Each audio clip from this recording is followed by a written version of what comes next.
guru BP ya kalau istilahnya ya dulu ya. Guru BK, BK, Dok. dokter. Oh, BK, bimbingan konseling. Pernah dipanggil kalian? Pernah, Dok. Pernah, dokter. Pernah Tidak ya? pernah, Dok. Iya. Kadang-kadang orang tuh menganggap ada stigma tertentu tuh kalau dipanggil guru BK. Misalnya, wih dia nakal, dia ngapain. Padahal tidak ya. Terkadang malahan ada orang-orang yang atas inisiatifnya sendiri datang ke unit tersebut. Kalau di FK udah tahu bahwa ada unit bimbingan dan konseling, sudah kan ya, harusnya ada penjelasan ketika PK2. Jadi kita juga ada unit bimbingan dan konseling yang memfasilitasi para mahasiswa dengan adanya hambatan ataupun kesulitan, baik dari akademis yang tidak bisa ditangani oleh dosen pembimbing akademik, hingga permasalahan pembelajaran ataupun jika ada keluhan-keluhan personal. Jadi difasilitasi. Jangan sampai nanti timbul stigma, wah kamu ke UBKM nih, nanti ini pasti kamu anak bermasalah. Enggak. Jadi dibebaskan. Kalau ada yang misalnya bingung mau konsultasi, misalnya dok, kayaknya pendidikan setelah dokter umum apa ya dok ya, spesialisasi apa, saya bingung ya, boleh juga berkonsultasi, nggak masalah.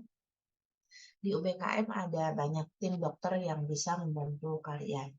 Nah, sama-sama ada kata konseling tuh di unit bimbingan dan konseling. Terus guru BK bimbingan konseling. Kira-kira kalau kalian melihat ada istilah ini konseling genetika yang terbayang di benak kalian itu apa deh? Ngapain sih nih konseling genetika? Ada yang mau coba berpendapat?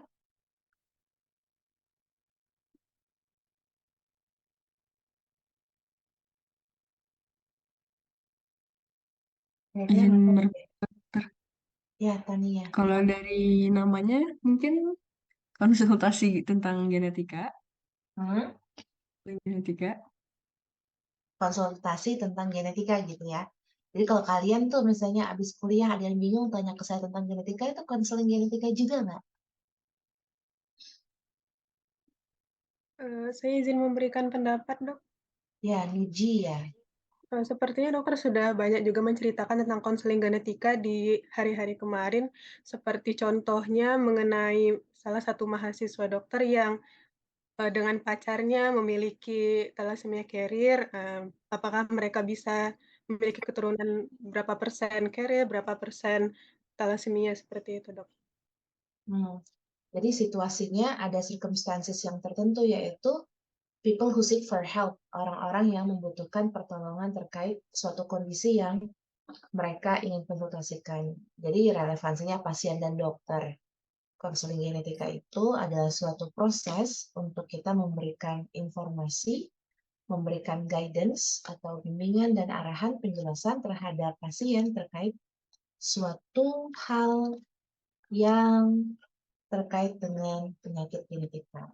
Jadi kalau secara definisi yang lebih luasnya, konseling genetika itu adalah part of healthcare system. Jadi kalau kita kenal ada layanan kesehatan yang disediakan oleh kita sebagai pemberi jasa, dokter praktek itu kan layanan kesehatan ya. Nah, konseling genetika yang dilaksanakan oleh konselor genetika adalah suatu layanan kesehatan juga yang membantu nggak hanya pasien, tapi juga keluarga mengenai kontribusi faktor genetik terhadap suatu penyakit atau kelainan genetik. Kenapa nggak hanya pasien dan keluarga? Kenapa nggak hanya pasien tapi juga keluarga? Karena yang saya tuliskan di sini, yang akan terdampak dari suatu penyakit atau kelainan dengan faktor risiko genetik kan tidak hanya si individu itu ya. Kalian sudah tahu bahwa makin dekat kekerabatan, maka makin banyak DNA atau genetic similarity. Jadi wajar kalau misalnya ada satu anggota keluarga yang terdiagnosis, wah dia ada kelainan genetik, maka ada kemungkinan untuk anggota keluarga lain mengalami hal yang serupa because they carry the same genes or DNA. Nah, konseling genetika ini kalau dari layanan kesehatan, bedanya sama layanan kesehatan lainnya, sebetulnya hampir kurang lebih sama. Harusnya kita juga client centered ya, kayak lagi kuliah inilah, harusnya kan student centered. Tidak lagi dosennya yang menyuap kalian dengan materi-materi, tapi mahasiswanya yang aktif untuk menanyakan atau berkonsultasi. Sama halnya dengan konseling genetika. Jadi dia non-direct atau client-centered. Kalau saya katakan di sini ada kata-kata memakan waktu 30 menit, karena kalau misalnya kalian ke lapangan, ke puskes, misalnya paling mudah ya, jarang nggak sih ketemu pasien-pasien puskes yang dilayani dengan waktu lebih dari 30 menit? biasanya sat cepet gitu ya. Nah, kalau kita di konseling genetika nggak bisa tuh cuma 5 menit. Ibu ada apa? Oh, Down syndrome. Ya, Bu ya, saya akan resepin ini ya. Udah ya. Nggak bisa. Kecuali kalau misalnya pasien-pasien yang umum pun harusnya nggak bisa ya dengan secepat itu. Tapi kita ada keterbatasan. Pelayanan kesehatan kita tidak mengedepankan kualitas pelayanan umumnya, karena kita masih terbatas jumlah SDM dengan terpaksa kuantitasnya yang kita perbanyak. Nah, mungkin misalnya kalau di puskes itu sekarang kan mereka menerima saja siapa yang datang, dibatasi oleh waktu, tapi tidak membatasi dengan jumlah. Nah, itulah masih ada kekurangan. Mudah-mudahan kedepannya akan lebih baik.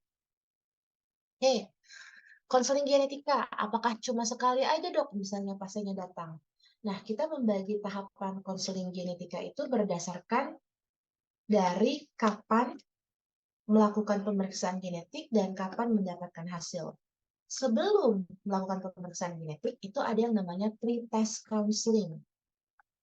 Jadi untuk apa pre-test counseling? Kalau misalnya kalian ada pasien datang dengan keluhan tertentu yang mengarah ke genetik, karena mereka orang awam, walaupun mereka bisa mencari di situs-situs internet, ada misalnya Halodoc, atau misalnya dia mencari atau membaca bahkan jurnal, tentu mereka akan tetap mengalami kesulitan menentukan tes mana yang relevan untuk kondisi saat ini.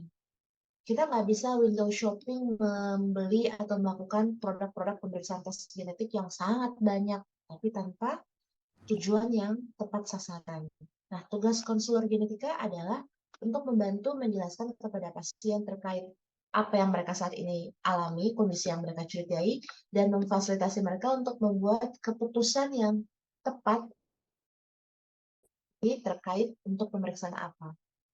Jadi misalnya kayak ada pasien Down syndrome, misalnya ada banyak pilihan. Oh, kalau saya mau langsung genetic test dok, misalnya periksa DNA-nya. Atau saya mau periksa misalnya sequencing, melihat juga urutan DNA. Padahal untuk Down syndrome ya, kita bisa sarankan yang paling mudah dan murah, harusnya apa deh kalau pemeriksaan genetik? Dari yang kalian pelajari di sesi tutorial kemarin. Kalau pasiennya udah lahir gitu.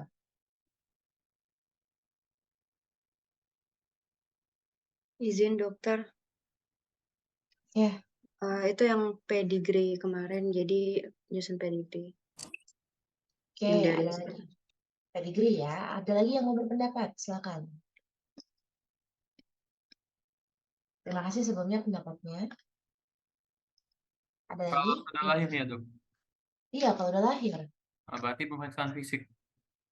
Pemeriksaan fisik. Oke, ada lagi yang mau Izin menambahkan dokter, pendapat? Ya, pemeriksaan postnatal dokter.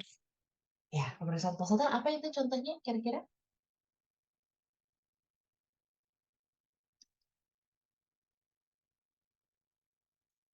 Nah, ini sama halnya dengan apa yang dialami pasien tuh. Mereka akan bingung. Wah, banyak ya opsi pilihan yang harus dilakukan kalau udah ada anak terlahir dengan Down syndrome.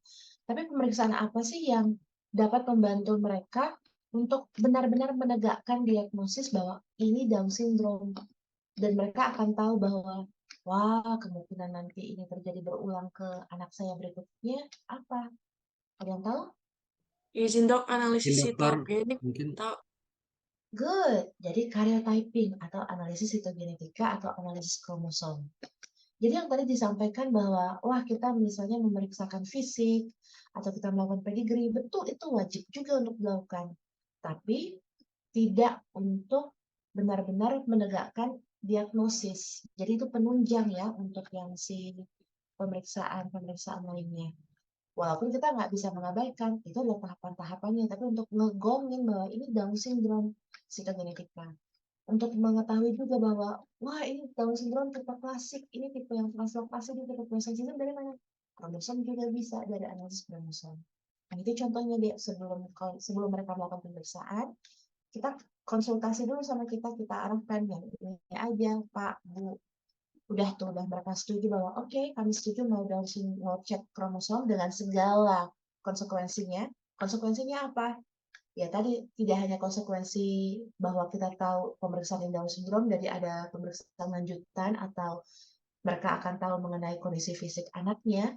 Kita juga ada konsekuensi psikologis. Jadi sebagai seorang konselor itu tidak hanya membantu mereka memahami penyakitnya yang mereka derita adalah kelainan genetik, tapi juga fisik dan psikologisnya.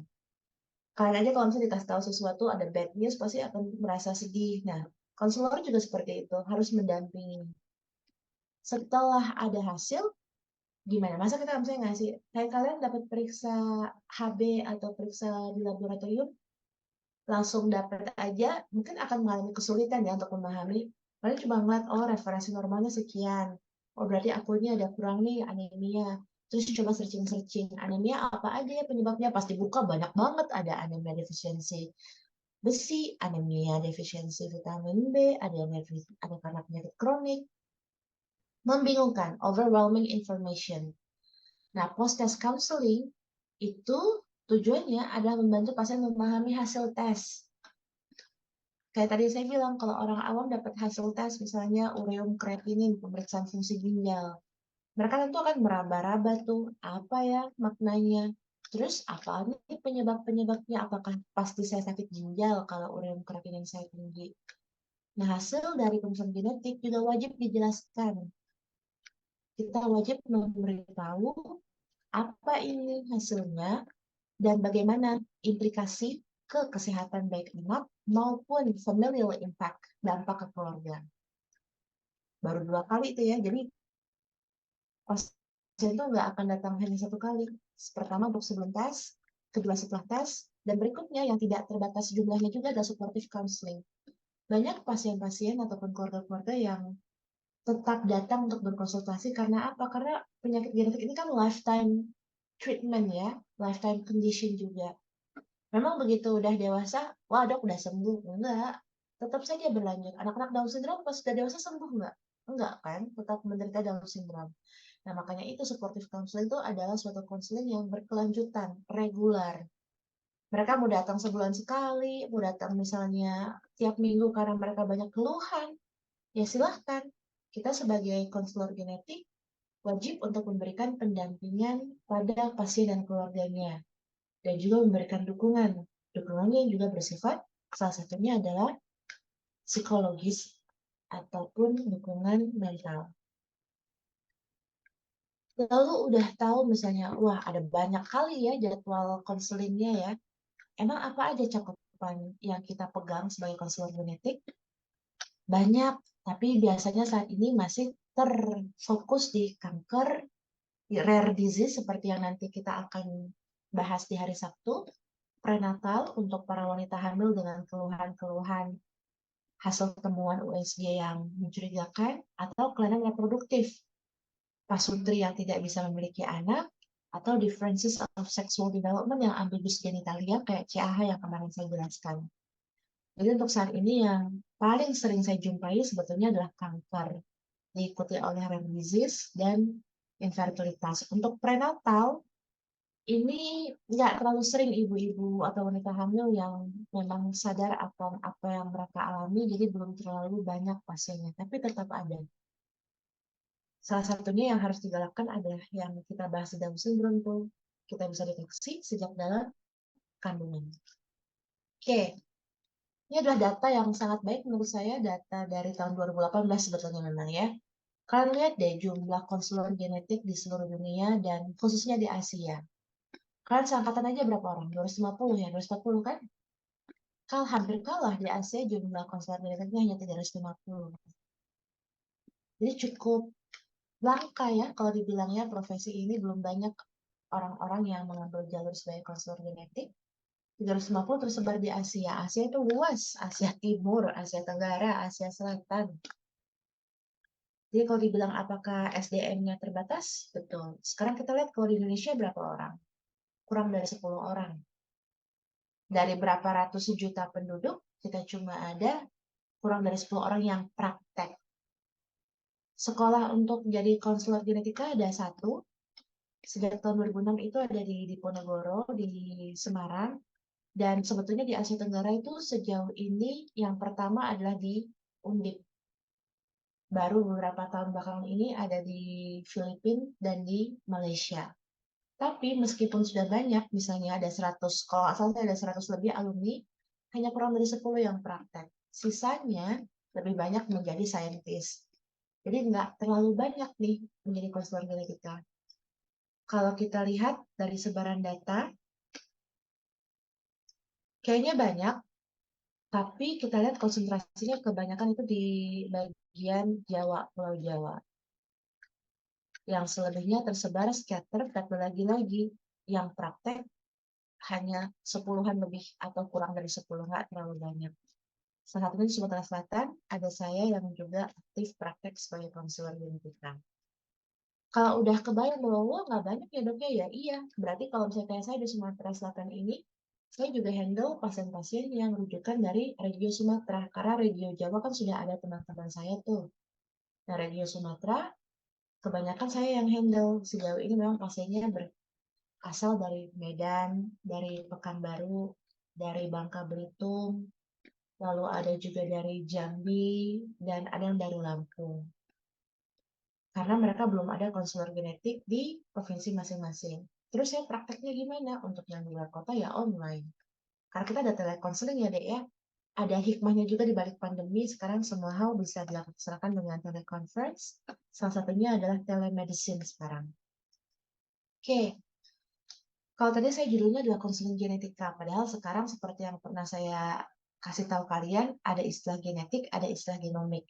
Perbedaannya adalah yang genetik itu dia adalah hanya membahas single gene, kalau genomik adalah keseluruhan gen.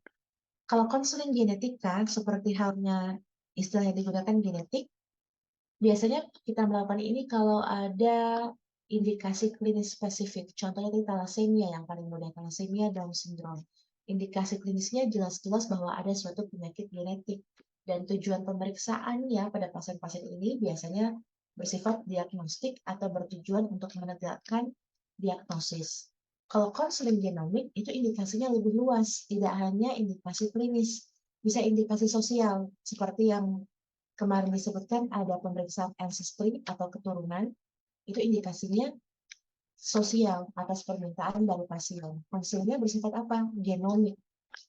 Karena tujuan pemeriksaannya tidak hanya untuk menegakkan diagnosis, tapi lebih ke preventif atau lebih untuk promotif. Hanya ingin tahu nih, misalnya saya kira-kira beresiko kanker nggak?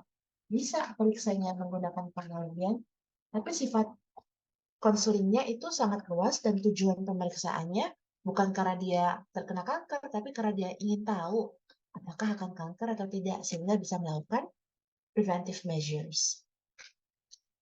Oke, ini tujuan dari konseling genetik genomik hampir sama dengan apa yang saya jelaskan ketika menjelaskan mengenai tahapan-tahapan konseling. Jadi kita wajib untuk memberitahu bagaimana faktor genetik itu berperan dalam kondisi pasien, lalu faktor lingkungan juga jika penyakitnya bersifat multifaktorial, menyampaikan hasil tes, diskusi tentang makna dari tes itu apa, dan apa sih yang harus dilakukan ke depannya. Kayak kalian misalnya ketemu pasien dengan anemia, kalau misalnya anemianya parah kan tentu akan menyarankan kita perlu transfusi ya Bu, ini ke depannya. Nah sama halnya dengan pasien-pasien genetik. Kalau udah tahu hasilnya apa, kita bisa menyampaikan apa yang harus dilakukan untuk ke depannya. Kita juga bisa memberitahu bahwa, oh mungkin Ibu perlu tes-tes lain nih untuk membantu menegakkan diagnosis yang lebih tepat, karena ini dianggap belum terlalu 100% tegak diagnosisnya bisa. Atau juga tadi saya bilang, memberikan dukungan dan pendampingan terhadap pasien dan juga keluarganya. That's one thing that you need to really stress it out. Nah, tahapannya apa pada saat konseling genetik, baik itu pre-counseling, post-counseling, atau supportive counseling? Secara umum sama kayak dokter ketemu pasien. Ada anamnesis yang tadi itu ya untuk buat pedigree dan juga untuk mengetahui riwayat penyakit dahulunya. Lalu setelah dapat hasil tes, ya kita harus menghitung nih risk assessment atau risk recurrence, sama kayak kalian nanti di Down syndrome kalian kan bahas nih kalau yang carrier balance translocation adalah ayah, berapa persentase kemungkinan untuk terjadi pada anak. Kalau carrier balance translocation pada ibu, berapa persentase kemungkinan terjadi pada anak. Lalu juga kita harus menjelaskan apa saja pemeriksaan genetik yang tepat untuk dilakukan dan available. Seringkali availabilitas dari pemeriksaan genetik ini menjadi kendala. Saya pernah dapat pasien yang dari Bangka Belitung, sejawat dalam hal ini maksudnya adalah sesama dokter, beliau itu melahirkan anak dengan kelainan genetika. Dan yang sedihnya anak beliau meninggal setelah beberapa hari menjalani perawatan, bahkan sempat menjalani operasi. Lalu kan mau menegakkan diagnosis nih, karena termasuk suatu penyakit yang langka di Indonesia. Di Indonesia kita belum punya resources nih untuk melakukan tes genetik. Jadi saya coba konsultasi ke sejawat dari luar negeri, dan ternyata bisa di luar, tapi kendala biaya dan pengiriman bahan atau spesimen. Jadi mendiskusikan pemeriksaan genetik yang tepat dan tersedia itu adalah challenge konselor genetik di Indonesia saat ini. Karena nggak semuanya ada. Ya, sejawat dari luar menawarkan bahwa bisa nih dok, ada nih, kita bisa kalau misalnya mau, harganya sekian, pengirimannya menggunakan pengiriman yang memang sudah disediakan. Tapi itu yang paling ditekankan adalah biayanya. Mahal, apalagi kemarin sejawat saya adanya di Eropa tuh. Lebih mahal lagi ya kursnya dibandingkan kurs-kurs misalnya biasanya kalau kita ngirim sampel ada ke Korea, ada ke Jepang, ada ke Belanda, Eropa itu yang paling sering, tapi mahal. Tapi jangan takut juga, terkadang karena kita kenal dengan sejawat-sejawat dari luar, ada yang bersedia untuk bantu secara free. Nggak apa-apa, kirim aja, saya periksa gratis. Tapi tetap ada keluar biaya untuk apa? Biaya pengiriman sampel. Pemeriksaannya mungkin gratis, tapi ngirimnya ke luar negeri itu yang harus bayar. Nah, selain tadi mendiskusikan tentang pemeriksaan genetik apa yang tepat dan tersedia, kita juga harus melakukan pemberian informasi mengenai hasil yang sudah didapatkan dan memberikan dukungan psikososial. Ini sekilas pedigree itu mengapa penting, yang saya sebutkan ketika kita belajar pattern of inheritance. Begitu kita membuat pedigree, kita bisa mereka kira-kira apa pola pewarisan pada keluarga ini, sehingga dapatlah kita memberikan informasi tentang recurrence risk. Karena pasti akan ada pola-pola tertentu. Ini pedigree yang disusun berdasarkan dari riwayat keluarga tertentu. Kebetulan ini ada pasien kanker. Kalau kalian lihat nih, ada ovarian cancer atau breast cancer. Sebetulnya kalau dilihat, wah, dua kanker yang berbeda tuh, kanker indung telur, kanker payudara. Tapi dalam dunia kedokteran, jika ada dua kanker ini, kemungkinan ini diwariskan. Karena mereka berasal dari sumber yang sama secara embriologisnya. Jadi bukan berarti, wah, aman lah, yang satu kan kankernya di indung telur, satunya kanker payudara, bukan yang sama-sama payudara atau sama-sama ovarian. Kalau ingat kuliah yang complex disease, salah satu ciri dari familial hereditary cancer adalah jika ada dua kanker yang berbeda namun berasal dari sumber embriologis yang sama, itu berarti kita curigai bisa diwariskan. Oke, ini sudah saya jelaskan apa yang kita lakukan setelah kita pedigree, hampir sama dengan tahapan-tahapan dari konseling genetika. Dan ini yang saya mau juga sharing, bahwa sekarang ini pasien-pasien tuh bisa banget untuk tes genetik tanpa ketemu dokter. Ini untuk yang mana? Yang genomik, yang sifatnya adalah untuk mengetahui pencegahan apa yang perlu dilakukan, kayak cancer genetic risk, atau minat dan bakat dari aspek genetik, atau nutrigenomik, atau memeriksa misalnya, oh, kira-kira skincare macam apa sih yang cocok untuk saya, itu ada pemeriksaannya juga, skincare genomic test. Atau misalnya memeriksakan sport, saya cenderung cocok pakai olahraga apa ya, apakah olahraga yang angkat beban atau kardio. Nah, itu juga bisa kita periksa. Jadi banyak banget dalam semua lini kehidupan tuh kita bisa melihat apa potensi genetik kita untuk kita manfaatkan di dunia nyata, bahwa oh, kalau misalnya memang saya lebih cenderung bagus di kardio, karena kalau angkat beban saya lebih mudah cedera misalnya di ankle, Achilles joint-nya mudah cedera, berarti saya jangan lari, saya jangan yang banyak lompat, saya harus fokus misalnya ke building the upper part of the body gitu loh. Bisa. Jadi kalau misalnya juga kayak skincare, mudah freckles. Jadi ya bagi cewek-cewek benar-benar harus pakai sunscreen, lalu misalnya juga tidak menggunakan makeup yang komedogenik supaya tidak mudah timbul bintik-bintik hitam. Nah, tes-tes seperti itu yang bisa langsung dilakukan oleh konsumen atau pasien disebut dengan direct to consumer testing. Jadi banyak banget kalau misalnya kalian tahu kemana harus memeriksakan diri, itu banyak. Salah satu company, perusahaan swasta yang sudah banyak bergerak ini ada Prodia, ada Asaren, ada Kalbe. Yang saya pernah kerja juga di Asaren itu sekarang malah mereka jual DNA kitnya itu di Watson. Jadi kalian jalan-jalan ke Watson mau beli misalnya, mau beli sabun cuci muka, oh ada DNA kit, beli terus kalian ambil dari saliva atau dari usapan pipi bagian dalam, buka swab, kirim ke perusahaannya, mau periksa nih saya keturunan mana, jangan-jangan saya ada orang bulenya, saya ada orang Arabnya atau orang Afrika, bisa. Semudah kalian pergi ke Watson deh. Sekarang ini udah banyak banget tes-tes genetik yang bisa kalian akses. Asal ada dananya dan asal ada keinginannya.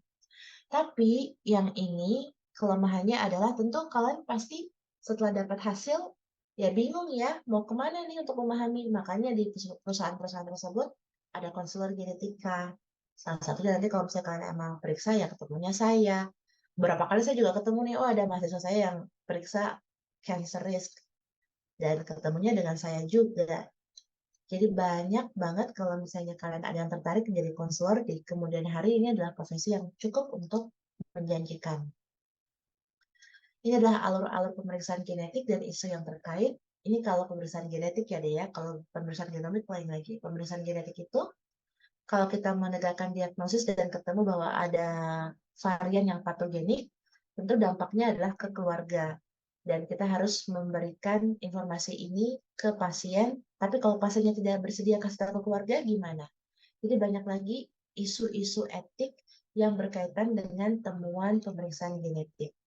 Namun kesemuanya ini, apa yang saya sampaikan pada pagi hari ini, tujuannya adalah ingin membuka wawasan kalian bahwa di era precision medicine, era personalized medicine, itu kita tidak lagi berpatokan pada satu terapi atau satu treatment adalah untuk semua orang. Jadi sekarang treatment kita ada individual based, individual treatment decision. Kalian kan satu dan sama lainnya itu kan unik dan berbeda. Nah, begitu pula terapinya, termasuklah terapi-terapi obat-obatan yang sekarang sudah berbasis personal medicine. Di kemudian hari, lagi-lagi yang saya mau tekankan adalah ada banyak rupa-rupa jalan hidup. Jadi kalian sebagai calon dokter di masa depan dibebaskan untuk memilih kira-kira jalur mana yang ingin saya tempuh. Jika ingin tetap di jalur sebagai dokter umum, GP, juga tidak masalah. Karena kalau tidak ada yang jadi GP, tidak akan ada yang bekerja di layanan primer, di perifer, untuk menangani pasien-pasien pada awal mula mereka datang. Jadi avant-garde-nya tidak ada kalau nggak ada GP. Mau melanjutkan ke internal, internis, penyakit dalam, silahkan. Obgyn, silahkan. Nutritionist, silahkan. Mikrobiologi klinik, boleh juga. Farmakologi klinik, nggak masalah. Kedokteran nuklir, kedokteran pesawat terbang, boleh. Atau konselor genetik. Jadi, jangan hanya menutup wawasan kita akan satu hal saja. Yakinkan diri bahwa ada banyak kesempatan di luar sana yang bisa memberikan manfaat tidak hanya bagi diri kalian maupun juga orang lain. Baiklah, terima kasih banyak atas perhatiannya pada pagi hari ini. Karena sifatnya sharing, jadi kalau ada yang mau ditanyakan misalnya, dok, ini gimana sih dok tentang konselor genetik lebih lanjutnya apa yang harus dilakukan misalnya. Nanti gimana, atau misalnya potensi gaji dok misalnya, ya bolehlah kita bahas dikit-dikit ya. Silahkan jika ada yang ingin ditanyakan. Kuliah saya sudah selesai, rangkaian kuliah saya, alhamdulillah. Jadi kalau memang masih ada mulai tentang yang sebelum-sebelum kuliahnya juga masih boleh. Saya berikan kesempatan. Yaudah, ada yang mau nanya tentang kuliah hari ini maupun kuliah-kuliah yang kemarin? Izin bertanya, dokter. Jihan, Iya, silakan Jihan. saya mau bertanya, dokter. Ini kan tadi ada pedigree gitu ya tentang kayak keluarganya carrier atau gimana. Nah, itu tuh cara mengetahuinya hanya melalui wawancara ke si klien yang melakukan konsultasi atau anggota keluarganya seperti orang tua dari kliennya atau kayak tante dari kliennya itu ikut diperiksa juga gitu, dokter. Terima kasih. Oke, ya sama-sama. Jadi kalau dapat pasien datang, seorang anak dari orang tuanya. Ketika kita melakukan pedigree, atau membuat silsilah keluarga, syarat wajib pedigree pada dunia genetik adalah 3 generasi. 3 generasi jadi apa tuh? Kakek nenek, lalu orang tua kita beserta om dan tante. Harus kita tanyakan bagaimana riwayat kesehatan ketiga generasi tersebut. Tentu narasumbernya adalah siapa? Orang tua pasien. Apakah perlu memanggil tante dan omnya? Tidak perlu. Untuk tahapan awal cukup informasinya digali dari orang tua pasien. Kalau seandainya dirasa bahwa wah ini adalah suatu kondisi yang bisa autosomal dominan nih, bisa kena di keponakan-keponakan orang tua ini atau sepupu-sepupunya, kita sampaikan dulu nih ke orang tua pasien, berkenan nggak kita share informasi ini ke keluarga lain.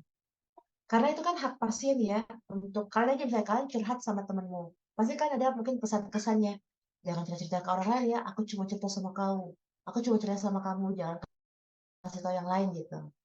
Kalau kalian bilang gitu, ya teman kalian berkewajiban nggak ngasih tahu. Jadi itulah juga seorang dokter konselor genetik ada kewajiban untuk menjaga kerahasiaan. Jadi tanya jawabnya ke orang tua atau klien kita, tapi informasinya mengenai 3 generasi. Oke, ada lagi yang mau ditanyakan?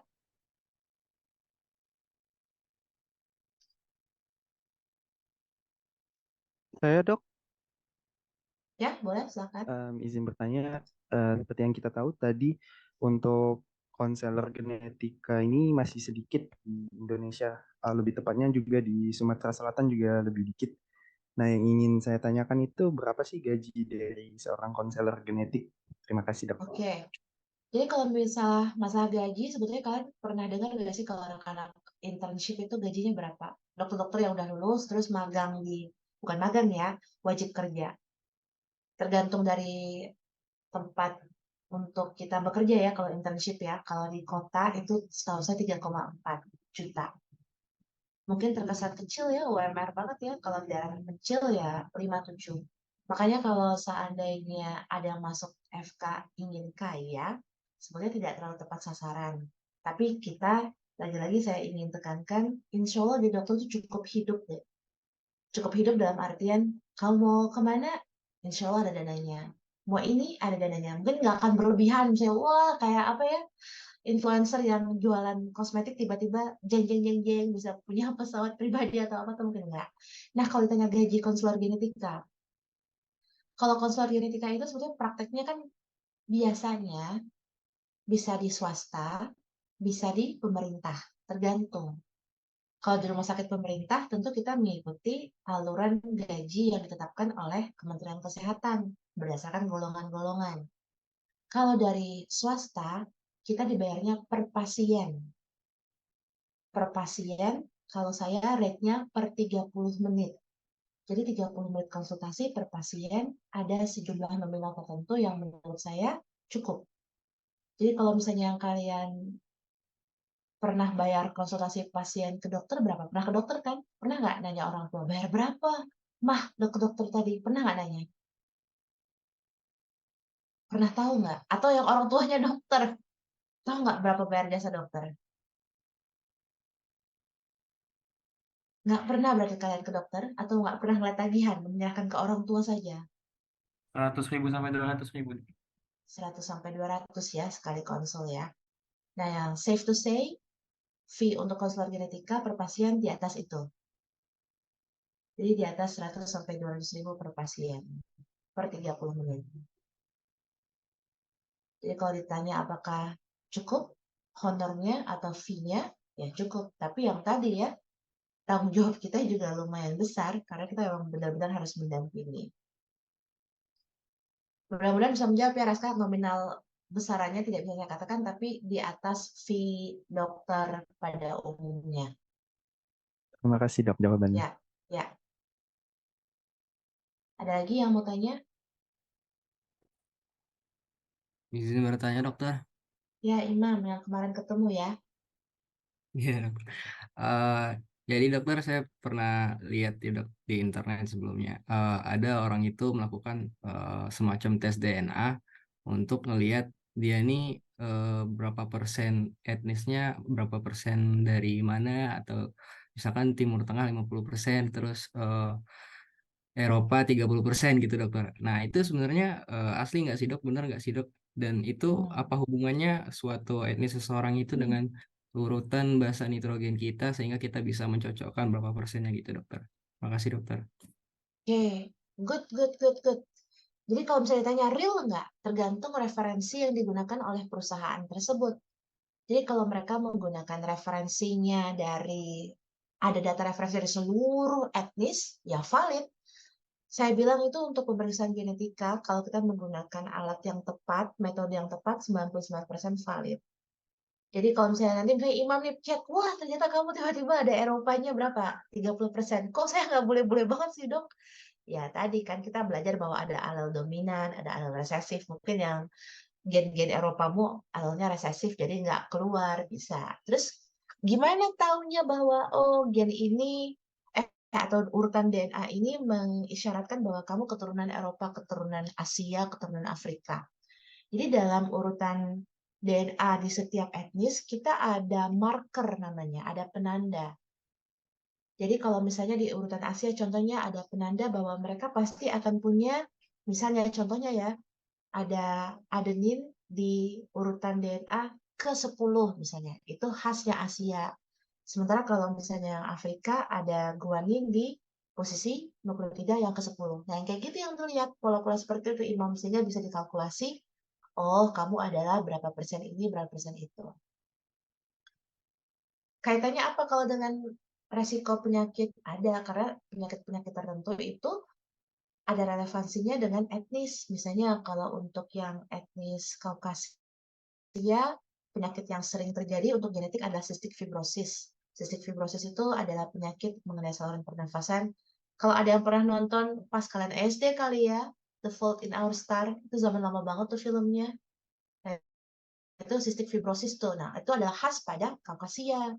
Kalau pada Indonesia, ada nggak cystic fibrosis? Ya mungkin, tapi paling cuma kayak 1 dalam 100.000, 1 dalam 1 juta. Nah, itu juga relevansinya kenapa memeriksa ancestry test. Ada lagi yang mau tanya? Izin bertanya, dokter. Ya, Hana. Kalau untuk mau menjadi konselor genetik gitu, pendidikan apa ya yang harus ditempuh, dokter? Oke, Makasih. pertanyaan bagus.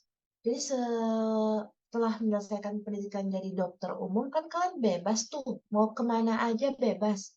Mau S2, mau spesialisasi, atau mau misalnya malah melanjutkan ke studi pendidikan lain, boleh. Kalau kemarin di Indonesia, dan sampai saat ini juga masih sih, setelah lulus dari dokter, ada S2 Magister Konseling Genetika di Undip, dan sekaligus training konselor genetika. Jadi setelah itu, saya setelah kemarin jadi dokter ke Undip, konselor genetika. Nah, setelahnya bebas, ada jalur-jalur lagi nih. Kalau mau jadi cytogeneticist, ada sekolahnya lagi. Mau jadi clinical geneticist, ada sekolahnya lagi. Tapi yang paling mudah setelah lulus, ambil dulu S2 konselor genetika. Bisa di dalam negeri, bisa di luar negeri. Bebas. Kalau kalian kan mungkin ada yang impian, saya mau keluar dok sekolahnya. Boleh, nggak masalah. Karena setelah kemarin saya juga jadi konselor genetika via jalur Undip, selama di Undip juga dapat beasiswa untuk attachment di luar. Terus setelahnya juga ada training di beberapa negara juga. Jadi banyak banget kesempatan dan cari beasiswa. Karena kalau pakai biaya sendiri mahal. Pakai beasiswa kan membantu meringankan beban orang tua. Sejak S1 ya carilah beasiswa. Mudah-mudahan dapat. Nanti biasanya di awal-awal tahun tuh banyak yang mencoba daftar beasiswa unggulan dari Kemendikbud. Nah, itu lumayan banget deh biayanya. Jadi upayakan untuk kalian daftar, apply, siapa tahu sukses. Nominalnya sangat besar, bisa untuk healing-healing tipis-tipis lah kalian. Ada lagi yang mau tanya? Tentang materi pagi ini dan juga materi yang kemarin-kemarin saya berikan sebelum kalian break ya, nggak ada kuliah lagi hari ini atau ada kuliah? Sepertinya nggak ada, Dok. Saya izin bertanya, dok. Ya, silakan. Jadi dok, gini, misalnya kan ada orang mau konsul genetik, tapi dia tuh sebatang kara gitu dok, kayak nggak tahu, nggak kenal orang tua, tante, om. Nah itu gimana ya? Kan soalnya tadi wajib tanya orang tua itu. Dok. Baik dok, terima kasih. Oke.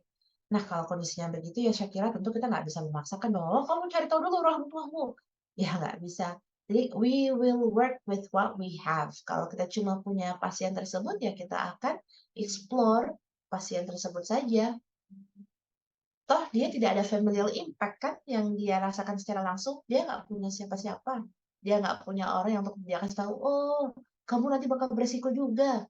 Ya, so we just work with him atau her atau they. Ya, ada lagi yang mau tanya? Izin bertanya, Masih, Dok. Ya, Tiara Tahta Antlia. Antlianya apa deh antlianya artinya? Kenapa, Dok? Antlia artinya apa? Antlia. Rasi bintang gitu, Dok. Kayak misalnya Vega Alter gitu ya? Iya, Antlia. gitu-gitu. Oke. Ya, silakan. Pertanyaan saya, Dok, apakah di konseling genetika ini ada campur tangan dari seorang psikiater, Dok? Karena bisa saja di saat kita mengumumkan diagnosis seorang pasien, dia mengalami reaksi tertentu atau shock gitu, Dok. Betul. Pertanyaan bagus. Jadi kalau misalnya kita dapat pasien, terus mereka emang mengalami shock dan bisa berkelanjutan menjadi gangguan kejiwaan, satu hal yang saya senang di dunia kedokteran adalah kita tidak bekerja sendiri sebetulnya deh ya. Kita ada networking, ada tim, dan ada kolega. Dan sebagai seorang dokter, juga kita harus menyadari limitasi kompetensi. Urusan dunia serahkan pada ahlinya. Kalau kita merasa bahwa, oh, sudah di luar kompetensi saya, kalian bisa untuk rujuk pasien kalian ke teman sejawat yang berkompetensi. Apakah artinya kalian melepaskan pasien tersebut? Enggak. Mereka tetap pasien kalian juga, tapi kalian menangani dari aspek genetiknya. Aspek psikiatrinya yang sudah tidak bisa kalian handle, bisa kalian minta bantuan dari teman sejawat. Nah, yang menariknya juga, teman-teman saya yang sempat kuliah kemarin sama-sama di konselor, itu ada yang jadi psikiater yang sekolah kerjanya jadi konselor juga ada. Jadi yang mau jadi konselor apakah terbatas dari GP saja? Enggak. Ada SPOG, ada SPA, jadi rame, bebas. Mereka jadi punya tambahan kompetensi dan ya lebih kalau orang-orang spesialis anak yang concernnya ke genetik atau rare disease, ya mereka akan ambil lagi sekolah. Kan bagi kita ini pembelajaran itu seumur hidup ya, nggak akan berhenti di satu titik. Jadi bebas seluas-luasnya pendidikan yang kalian ingin tempuh boleh. Dan kapan kita harus merujuk kalau kita tahu bahwa kita sudah ada limitasi dalam menangani pasien tersebut. Begitu ya, Tiara.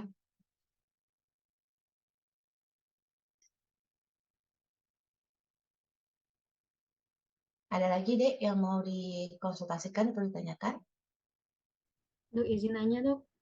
Ya, Metia.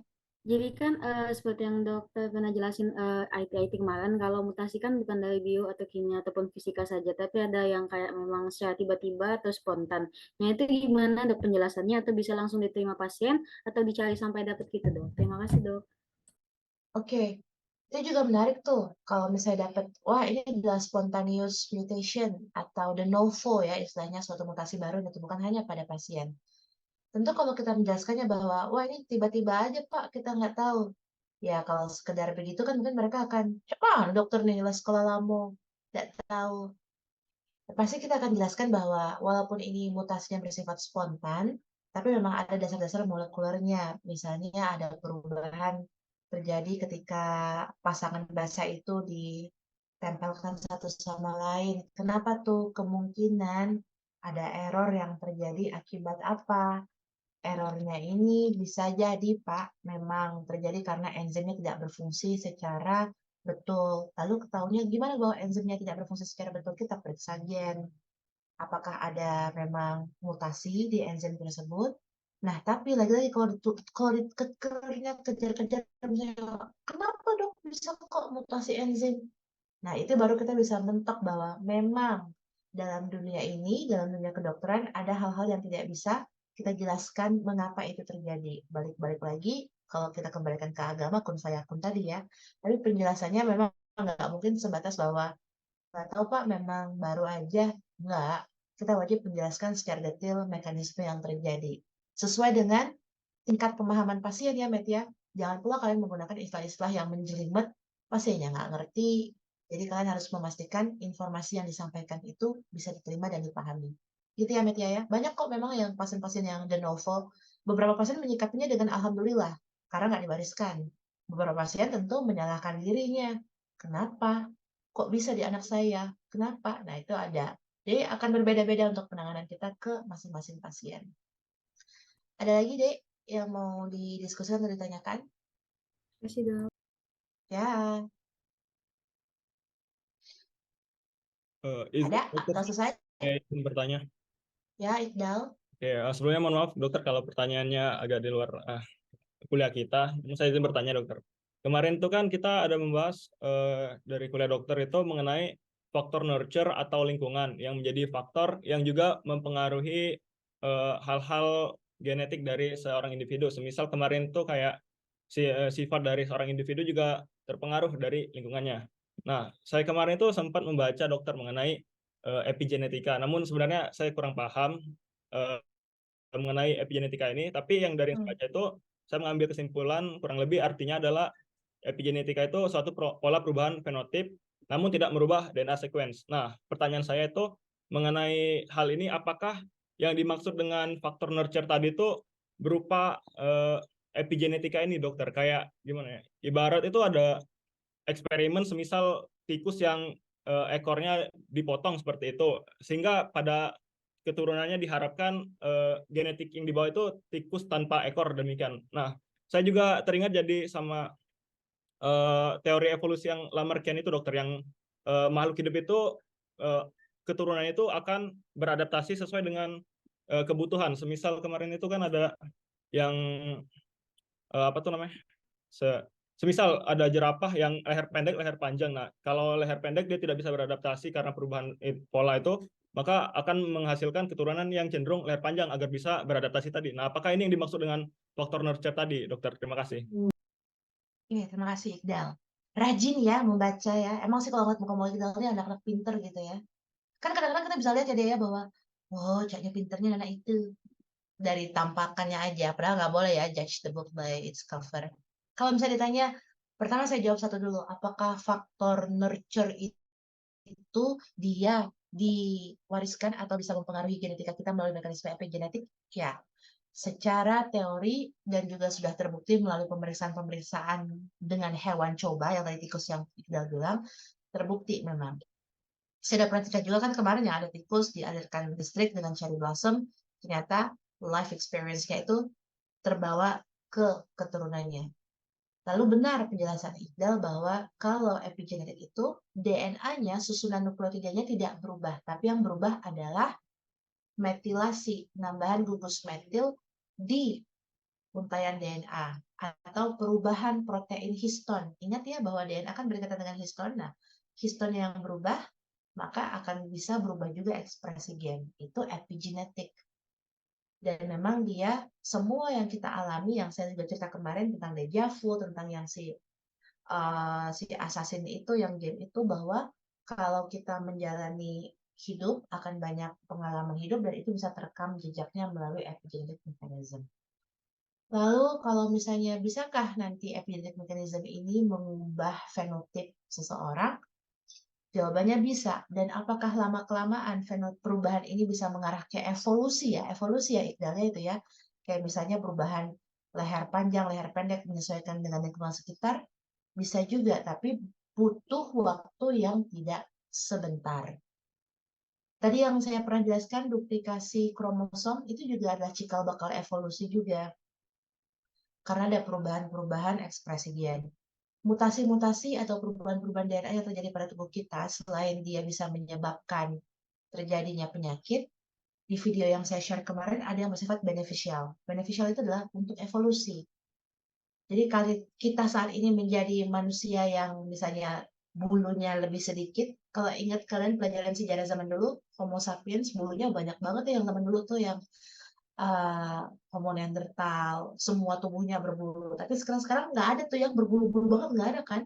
Nah, karena itulah ada evolusi gen-gen yang mengatur untuk pertumbuhan bulu-bulu. Kita nggak bilangnya rambut ya, bulu-bulu itu menjadi kehilangan fungsinya sehingga tidak tumbuh lagi bulu seluruh tubuh. Jadi tadi pertanyaannya adalah, ya Ini bisa nanti pada akhirnya menyebabkan terjadi suatu perubahan fenotip dalam suatu bentuk evolusi lebih tepatnya.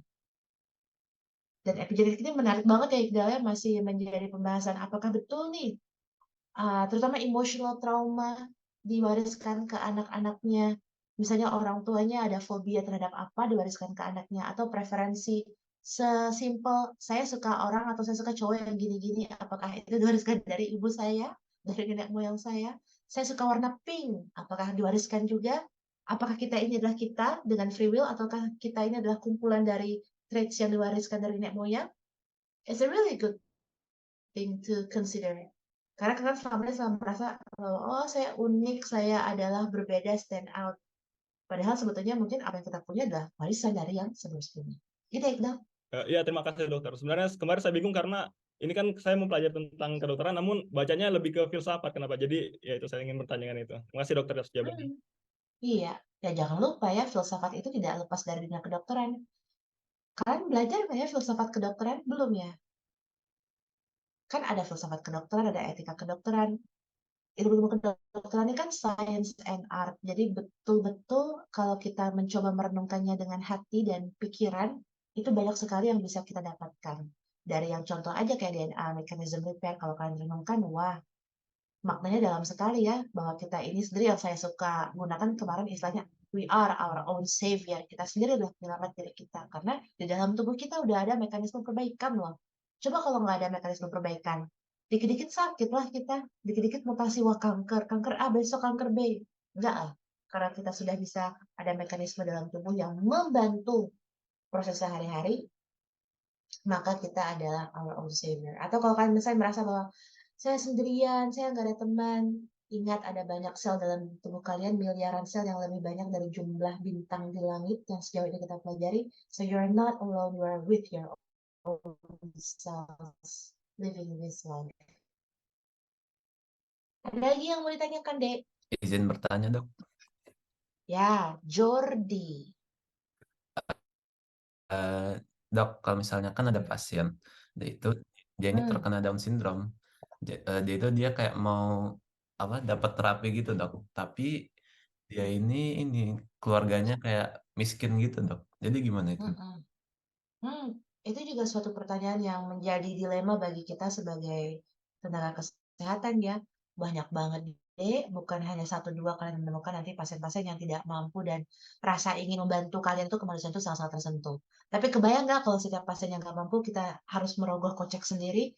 Tentu it doesn't work that way. Makanya kita butuh sistem kesehatan yang baik. Kalau ada pasien-pasien Down syndrome yang tidak mampu dan mereka butuh terapi, memang saat ini BPJS, Asuransi Kesehatan untuk seluruh warga negara Indonesia, itu tidak menanggung Down syndrome saat ini. Tapi dari rapat terakhir, penyakit-penyakit genetik akan diakomodir. Nah, sekarang bagaimana kita mensiasatinya sebagai seorang dokter bahwa ada Down syndrome? Kalau kita terus diagnosisnya Down syndrome, nggak ditanggung BPJS. Berarti yang kalian tulis adalah kelainan-kelainan klinis yang ditanggung oleh BPJS. Contohnya, wah pasien itu ada keluhan kelainan jantung bawaan, ada sianosis, itu yang kalian tulis supaya pasien-pasien Down syndrome tetap mendapatkan terapi. Jadi harus banyak-banyak mensiasati ya Dek ya, untuk kalian yakinkan bahwa ini bisa dibantu biayanya, kan mereka tidak mampu. Dan juga kalian juga sebagai dokter tuh harus benar-benar menekankan ke pasien-pasien tidak mampu, gunakan asuransi kesehatan yang ada. Meski dianggap bahwa, wah nanti kalau BPJS nanti disusahin segala macam, we are much better than people in the States. Mereka ada nggak asuransi kesehatan? Nggak ada. Mereka sekali sakit tuh bisa jual segala macam properti. Kita masih lebih beruntung. Jadi bisa dibantu Jordi. Tapi dokternya yang memutar otak.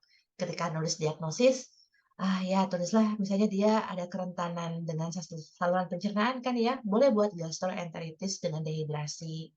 Artinya dia mengalami keluhan pencernaan dengan dehidrasi sehingga butuh pengobatan. Selalu ada jalan menuju Roma. There is a way. There is a way if there is a will. Oke, ada lagi. Tapi bukan berarti kita bohong ya, nggak boleh bohong juga. Tapi sesuai dengan apa yang kita temukan. Ada lagi, Dek?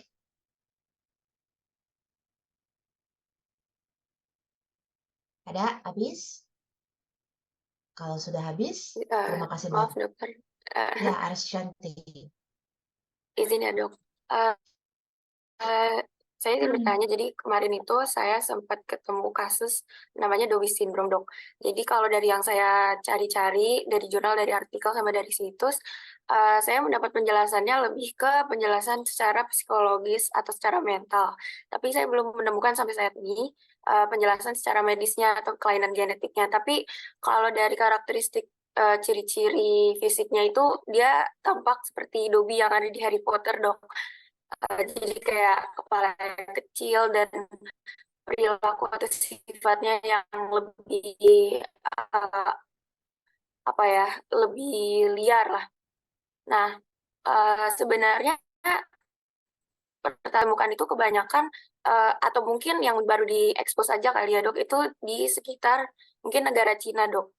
Nah, jadi pertanyaannya, apakah ada kelainan genetik yang emang kelainan genetik ini tuh hanya bisa dialami oleh ras atau etnisiti tertentu, Dok?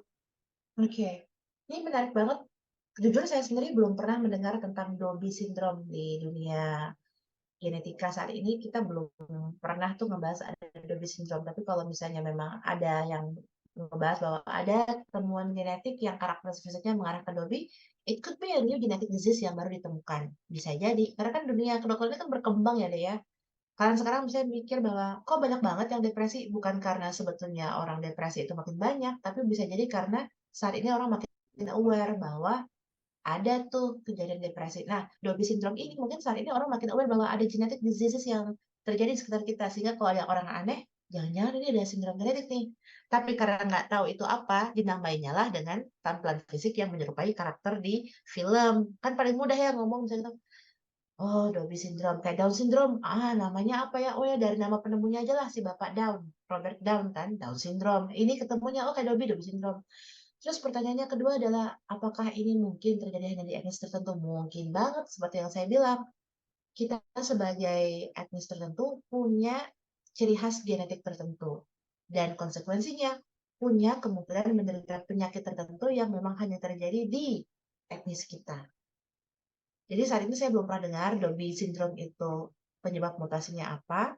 Nanti coba akan saya cari tahu apakah mungkin hanya istilah umum saja, misalnya mengarah ke suatu sindrom yang sudah existing syndrome, tapi oleh orang-orang dibilangnya kayak they look like Dobby from Harry Potter, so just call it Dobby syndrome, ada juga kan ya. Kayak progeria kan yang sindrom yang menua itu kan, atau yang paling mudah akondroplasia. Akondroplasia kan nama medisnya, tapi orang-orang bilangnya dwarfism, kekerdilan. Nah, bisa jadi Dobby syndrome yang kamu bahas ini adalah sudah ada nama genetiknya, penyakitnya, tapi karena saya belum pernah dengar Dobby syndrome, jadi saya nggak tahu jadi.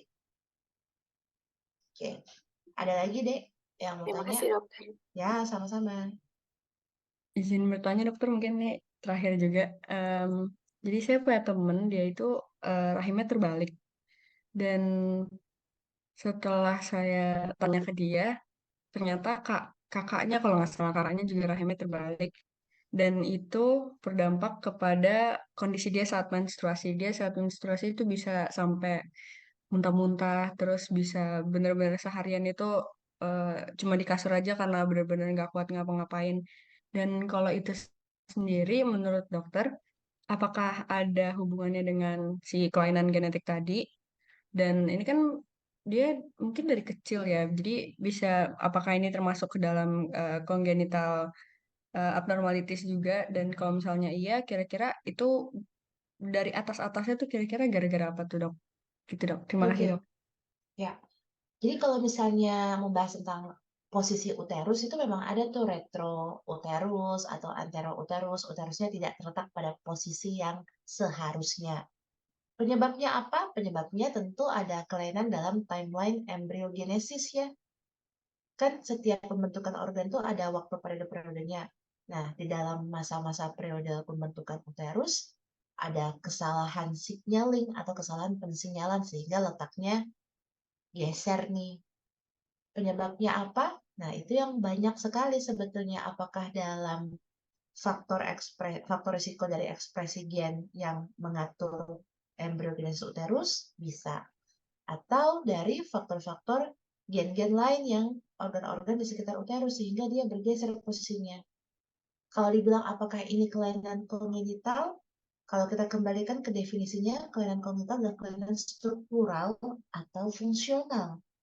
yang bisa diidentifikasi sejak itu dalam kandungan, setelah lahir, ataupun jauh setelah dewasa. Jadi dari definisi tersebut masuk nggak kalian? Masuk ya, karena dia dianggap kelainan struktural, berimbas ke fungsional. Jadi ada keluhan menstruasi. Biasanya kelainan posisi uterus itu juga akan berimbas nantinya ke fungsi seksual, yaitu fungsi reproduksi. Bukan seksual ya, reproduksi. Akan sulit untuk masuk tuh sperma menuju ke implantasikan, harusnya nanti ovum sama sperma ketemunya di oviduct ya untuk menempel ke rahim. Kalau posisi rahimnya geser ya spermanya juga bingung. Jadi itu masuk kelainan kongenital, penyebabnya ada faktor genetik yang harus kita pelajari karena tidak hanya satu, ada banyak. Apalagi juga ada juga ya di keluarganya ada 2 orang berarti ya udah terbukti. So it really is something that is genetic. Ada lagi Oke, yang terima mau kasih dokter. ditanyakan sama-sama Tania? Tapi muka-muka kalian emang berbeda ya, kalau ketemu langsungnya lebih ganteng-ganteng, lebih cantik-cantik ya deh ya. Lebih lucu-lucu, kiowo-kiowo, kinyis-kinyis. Ya mudah-mudahan nanti pada saat tanggal berapa ya, saya ada waktu mungkin di tanggal 18, 19, sampai 20 kalau ada waktu praktikum kita jumpa. Doakan saja udah selesai urusan-urusan saya. Ada lagi? Izin bertanya, Dok. Ya, Adira. Sebenarnya ini berkaitan dengan kuliah kita kemarin, Dok. Jadi, saya pernah baca-baca di jurnal atau literasi lain, itu kalau orang Asia itu rata-rata punya lactose intolerance. Nah, apakah itu juga termasuk salah satu dampak dari faktor nurture yang mengakibatkan ke gen kita itu berbeda dengan etnis lain atau enggak, Dok? Terima kasih, Dok. Oke. Orang bacanya Putri, kamu Putri gitu ya. Kenapa tuh Putri? Sebenarnya Putri itu F itu inisial nama papa saya, Dok. Jadi berhubung papa saya agak narsis, jadi diganti F bukan P. Nyadar nggak kalau bilang bapak kamu narsis itu bisa diwariskan juga ke anaknya? Saya juga narsis seperti ya, Dok. Ya udah nggak apa-apa lah ya. Siapa yang akan menselebrasi atau merayakan diri kita sendiri kalau nggak kita ya gitu ya. Asal nggak membahayakan atau bikin orang sebel gitu. Oke, Adira, pertanyaannya bagus. Kalau orang-orang Asia kan kebanyakan lactose intolerance ya.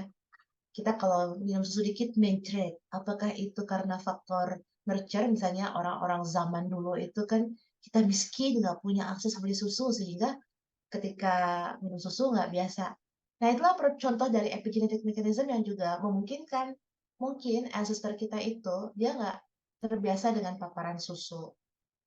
Lalu itu terwariskan ke kita sehingga kita juga tidak bisa mengkonsumsi susu seperti orang-orang misalnya ya yang tadi paling banyak contoh Kaukasia.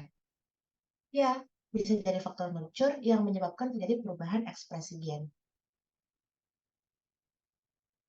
There's a lot of possibilities. Jadi salah satunya adalah itu. Oke, ada lagi? Terima kasih, Dok. Ya. Ada lagi yang mau ditanyakan, Dek? Izin bertanya, Dok. Ya, Vanesh. Tadi kan dokter bilang kalau misalkan penyakit yang karena faktor nurture itu bisa diturunkan juga pada suatu saat. Nah, misalkan pada saya punya suatu kenalan yang dia menderita acute myeloid leukemia. Itu karena dia bilang karena faktor paparan dari ada zat yang dia pakai dari suatu produk gitu. Nah, itu bisa diturunkan juga kan, Dok, jadinya. Makasih, Dok. Oke. Vanesh ini saya pikir kalau saya jadi ibu kamu ya pasti kaget pas kamu beralih suara. Ya, anakku yang lucu dengan suaranya imut-imut berubah jadi suaranya dalam banget, berat banget gitu ya Vanesh ya. Kaget nggak sih mama kamu pas denger? Oh, anakku sudah bujang. Jadi kalau misalnya ditanya bahwa kalau ada seseorang terpapar suatu faktor teratogen menyebabkan mereka terkena penyakit, dalam hal ini adalah AML, lagi-lagi kita kembali ke konsep yang kemarin saya jelaskan. Kalau paparannya itu ke sel tubuh, diwariskan tidak? Tidak. Kecuali kalau di sel gamet.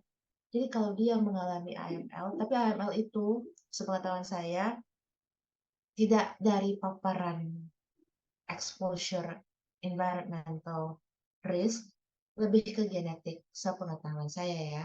Salah satunya dia adalah komorbid dari Down syndrome. Jadi kalau misalnya ditanya kondisinya kalau situasinya adalah kita terpapar sesuatu lalu sakit, apakah diwariskan? Tidak. Tapi kalau itu adalah penyakit-penyakit yang memang genetically originated, ada di sel gamet, akan diwariskan. Begitu, Fanish. Iya dok, makasih. Ya, ada lagi yang mau tanya?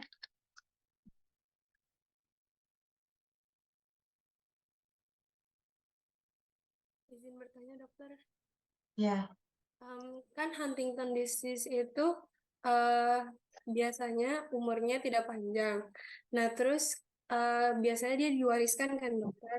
Nah terus kenapa anak-anak yang diwariskan dari orang tuanya itu Huntington disease-nya itu terjadinya lebih cepat daripada orang tuanya gitu dokter. Terima kasih dok.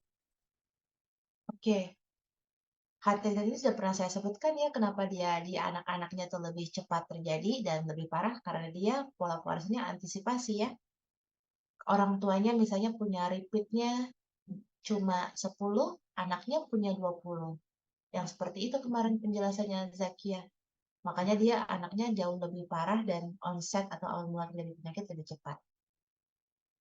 Karena underlying mechanism berupa antisipasi. Terima kasih dokter. Ya. Ada lagi? Habis? Kalau misalnya sudah habis, tapi ada yang masanya adalah yang kalian tuh tiba-tiba japri setelah kuliah, konsultasi, tanya, boleh. Terkadang memang sulit ya untuk memberanikan diri untuk buka mic terus ngomong di hadapan teman-teman sekelas. Jadi saya membuka diri kalau ada yang ingin bertanya atau konsultasi, meskipun mungkin tidak selalu fast response, tapi akan saya usahakan untuk dibalas. Baik, terima kasih banyak atas kebersamaan kita selama beberapa jam, baik di hari Selasa maupun di hari Kamis.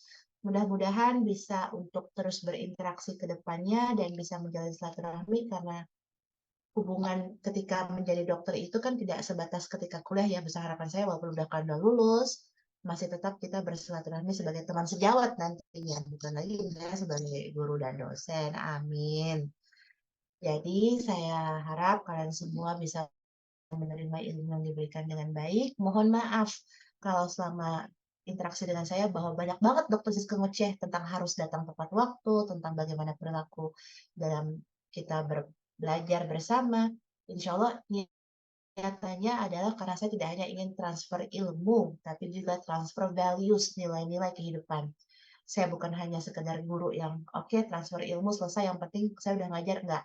Inginnya juga menjadi role model membagikan ilmu-ilmu, nilai-nilai yang kiranya berharga dan emang bermanfaat, tidak hanya sebagai seorang individu, tapi juga sebagai seorang dokter.